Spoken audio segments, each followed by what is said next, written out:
Right Telangana express చూద్దాం. భద్రాద్రి కొత్తగూడెం జిల్లా సీతారామచంద్రస్వామి ఆలయంలో హుండీ ఆదాయాన్ని లెక్కించారు ఆలయ అధికారులు. 52 రోజులకు గాను 1,97,79,409 రూపాయలు కాగా బంగారం 65 గ్రాములు, వెండి 1,500 గ్రాములు, ఇతర దేశాల కరెన్సీ గణనీయంగా పెరిగింది.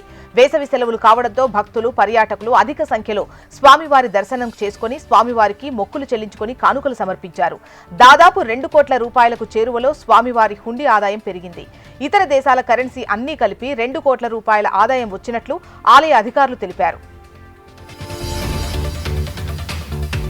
కొమరంభీం ఆసిఫాబాద్ జిల్లాలో వరద నీరు పొంగి పొర్లుతోంది. వాంకిడి మండలం కొత్త దుబ్బగూడ గ్రామానికి వెళ్లే ప్రధాన రహదారి మధ్యలో ఉన్న లో లెవెల్ కల్వర్టర్లు మీదుగా వరద నీరు ఉధృతంగా ప్రవహిస్తోంది. భారీ వర్షం కురవడం వల్ల వరద నీరు వచ్చి చేరుతోంది. దీంతో ఆ గ్రామానికి రాకపోకలు నిలిచిపోయాయి. వ్యవసాయ పనులకు వెళ్లిన రైతులు, విద్యార్థులు, స్థానికులు నడుంలోతు నీళ్లున్నా కూడా ప్రాణం అరచేతిలో పెట్టుకుని వాగు దాటుతున్నామని చెబుతున్నారు.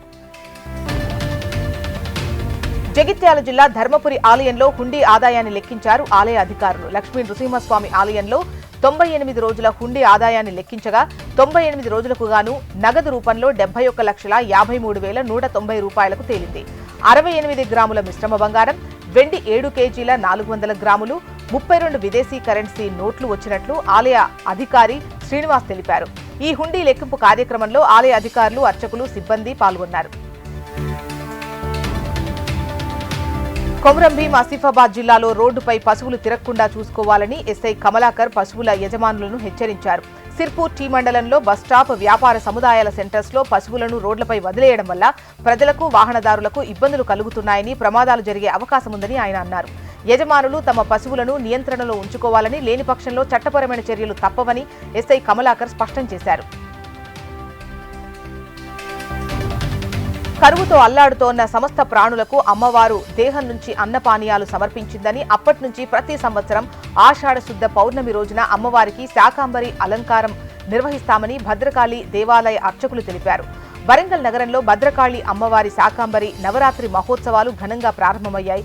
మే 10వ తేదీ వరకు ఈ ఉత్సవాలు జరుగుతాయి. ఆషాఢ పౌర్ణమి పురస్కరించుకుని అమ్మవారికి సహస్ర కలశాభిషేకం నిర్వహించారు.